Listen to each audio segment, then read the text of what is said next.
Okay, I didn't think I would make another Skyrim video so soon, but I realized that I did not do mods justice at all in my last Skyrim video.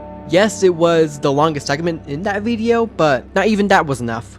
So in this video, we'll be talking about all of the many different kind of mods that are available to you in the game. So first on the list are the mods that provide a better gameplay experience to the game.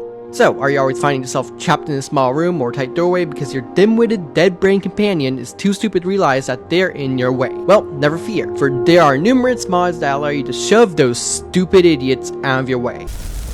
This mod does have some side effects though. Are you my gallant hero? Have you come to whisk me away to a life of adventure and romance?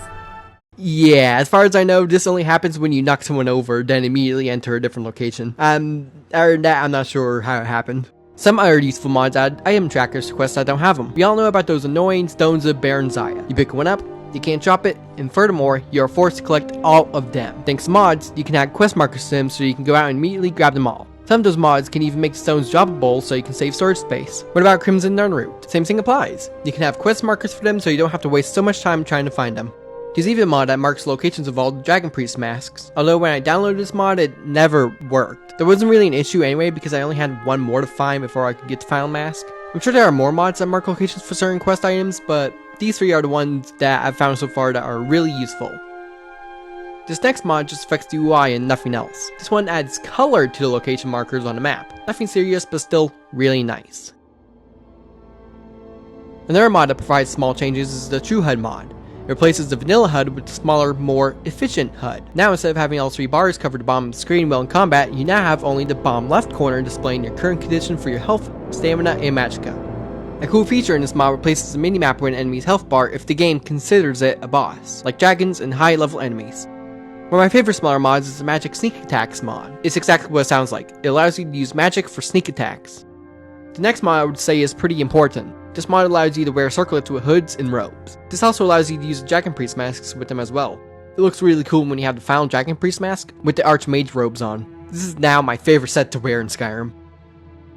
Now if you like playing Skyrim in third person mode, there's a mod that enhances the experience. The mod I have installed makes selecting specific items much easier. In vanilla Skyrim, you will always have to have your crosshair specifically on the item you would want to pick up or interact with, but this mod makes it so you only have to have your crosshair in the general area of the item. It makes using third person mode much more enjoyable. Next on the list are the expansion mods. I'm sure you're probably tired of listening to the same generic lines of dialogue from the NPCs. Well, don't you worry. There's a list of mods that provide extra dialogue to each class of NPCs. You have extra dialogue for guards, bandits, vampires, Forsworn, Thalmor, the Heir of Thalmor, and extra lines for the Civil War. But most importantly, extra dialogue for Windhelm. Why extra dialogue specifically for Windhelm? Well, it makes the NPCs accurately racist and cruel, depending on what race a character is. The vanilla game dialogue never went far with cruelty. This mod fixes that. What is that? Smells like stinking wet fur? Oh, that's right, that's just you. There are also mods that expand quest lines. I haven't installed any of these specific kinds of mods because I never needed a reason to expand any quests.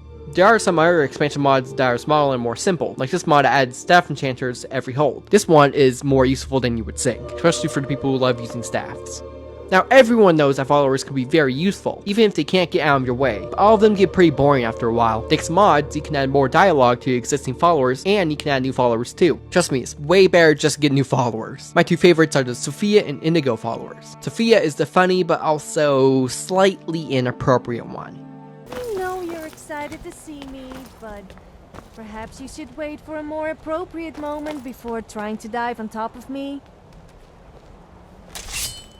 Indigo is your trusty sidekick and best friend who owes you a great debt, according to him anyway. Both Sophia and Indigo will have unique dialogue for the main story, and even have dialogue for our quest lines. Ah, that feels so much better. You forget how nice supreme power feels until you've been stuck in a cave for a few years. Their weapons, just in case. It's a shame you wished for something so dull as me taking back the mutt.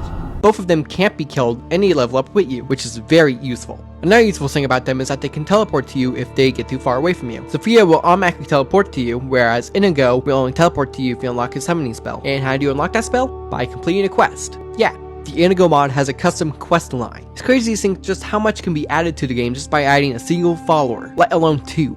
Another cool thing about these followers is that they'll randomly start a conversation. With Inigo, his mostly has to do with giving you an easier way of finding him or providing more details on his questline. With Sophia, hers usually involve random questions or random nonsense. I mostly deal with petty thievery and drunken brawls. Been too long since we've had a good bandit raid.